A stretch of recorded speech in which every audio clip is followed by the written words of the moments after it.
It's an in and out night. Happy Tuesday. It's not like 11 p.m. It's actually only 8:15. We left the shop around 5. Mike did a bunch of work on the silver 540 today. Pretty much just preparing to do the valley pan. Customer approved that, so we took off the intake manifold and the valley pan. All that was filthy dirty. Spent a lot of time cleaning that up. All the bolts are all rusty, so I had to order those parts. Finally got a box from FCP that I ordered December 11th, 12th, one of those. Almost a month to get those here. And I know it's holiday season. I know there was a storm in the east over Christmas, but my goodness, it takes forever. Thankfully, the customer's not coming in for a while, but it's so long ago. I get the box and open it up, and I'm thinking, like, what is this? Who is this for? So I have to go through all the open work orders and figure it out. But I did. I'm stuck behind about a 08 Escalade here with very delicately, what do you call that, integrated PDC sensors. Don't really have a whole lot today. Another really wet, cold, gloomy, rainy-ass day in San Diego. It's getting really old. Kind of started when we got back from Vegas, right? I think we had a bunch of rain then, and then it got okay for a couple days. We had a beautiful Christmas, and then since then has just been really wet. We've already gotten more rain in January now after 4 days than we did in the entire 3 days than we did in the entire month of December, which ultimately is good. I can see the hillsides are greening up, and that'll be full of weeds soon if the rain keeps up. Putting certainly a big damper on the fire risk. Not that it's high in January, but hopefully this means we have a short fire season.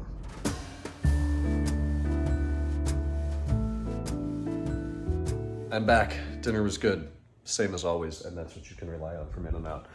Quick little 540 update, little job today, kind of a 4-part job that Larissa kicked me off with for my birthday with a little bit of a gift. I'm gonna hide that until last because that's the cool part.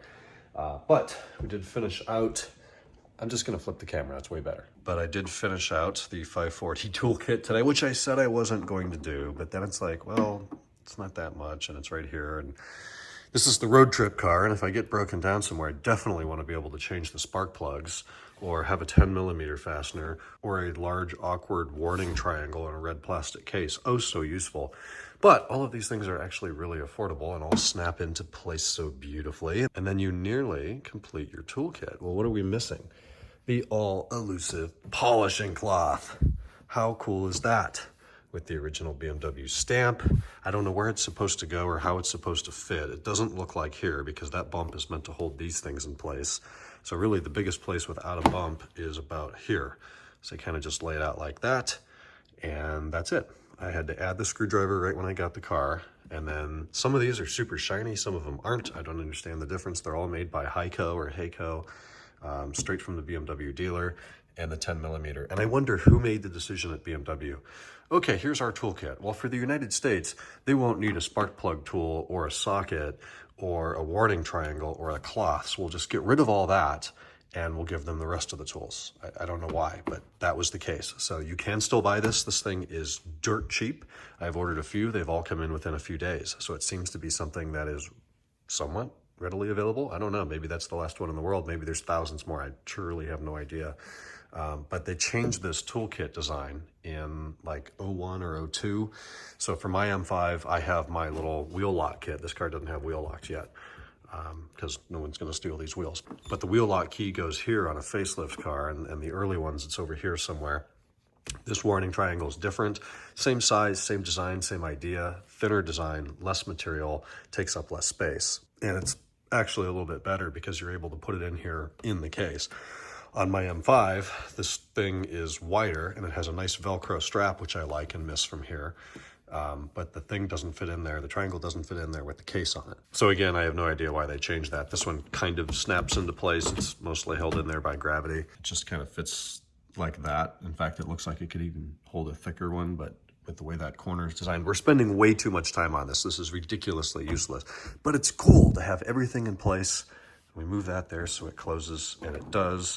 Touch of resistance from the cloth, but not enough you're gonna worry about stripping out your plastic screw. So just a nice little thing to have that done. Upcoming projects, as I kind of mentioned in the E39 source video, there's a few, some low priority, some higher. Super low priority, next time we change tires, send the wheels out, just have them all done. The rear right just has a little bit of buildup, damage, corrosion, whatever, from brake dust that somebody left on there way too long. It's dark as hell out here. You can just see it's not not great. That's the spare, so it's 92% perfect. And one of them had just a touch of curb rash around the corner.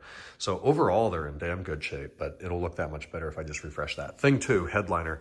That'll be something that I think I tend to in the spring when it's not raining a few times a week. And I won't miss the car for a week or two as it's down. But we got a nice sag back here. That looks horrible. And then the sunroof slider has a couple bubbles and it's just starting to peel. Definitely the biggest letdown of the interior, but we'll certainly take care of that. So ABC pillars, main headliner, probably definitely the visors, the sunroof slider, the alarm cover, and the home link panel. That's it, right? Yeah, that's going to be it. I'm going to leave it gray. I don't want to go with black. That'd be too much black. And we've already taken care of the parcel shelf. It looks perfect. Up next, I have a hunch we're going to need a window regulator within the next year or two, maybe less.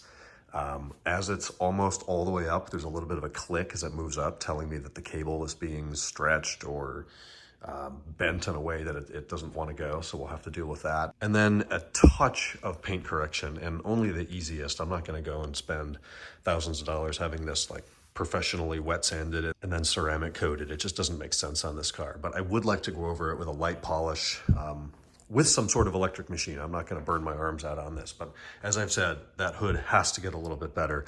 And then I think the whatever here is paint overspray from when they did the hood or the roof, which would mean that that should actually polish out if you use somewhat of an aggressive cutting compound and hopefully not going through the clear coat. I don't really know anything about that, but I'm willing to try it on this car. I don't think it can get a lot worse. Certainly not bad, but I think it can be better. We've talked about the seats in the past. These are non-heated comfort seats, and while they're in very good condition, I would like to add sport seats or heated seats. And I think I want to do that in one dose and just get both, and that's just going to take forever. I've already put a few feelers out to the guys I know that would potentially get these seats, so if they find a really nice set, they'll let me know, and hopefully that's about a year away. I don't remember filming it before, but I did do a very small, all but useless retrofit here in the back. This cubby had totally faded out to gray, so we've retrofit the cup holders, which don't even have an option code because it was BMW in the 2000s. Other than that, I'm thinking 23-inch diamond-studded $ wheels, ultimately spinners, so we'll see about that. And then we'll just get some Hoosier tires for that. It'll be badass. It's time to go to bed. Tomorrow is already Wednesday. I'll talk to you guys then. Night.